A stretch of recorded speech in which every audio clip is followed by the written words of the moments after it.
going to this place called Cake and Bake in Hollow Hills, Illinois. It's pretty much like, what, 20 minutes from Chicago, right? Like 20 minutes from Chicago. So yeah, we got the Biscoff croissant, also the pistachio one.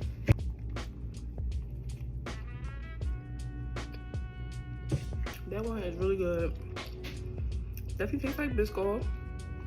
They got a little cream in the inside too. Let's see how this pistachio one tastes.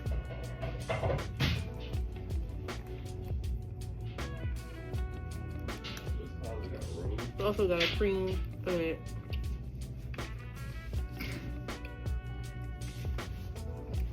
I'm gonna give the Biscoff croissant a 7.7, and I get the pistachio one, I'm gonna say a 7.5.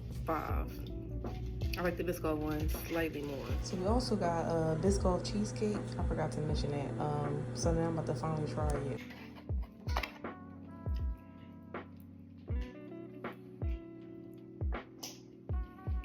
I mean, it tastes just like Biscoff, like a Biscoff cookie butter.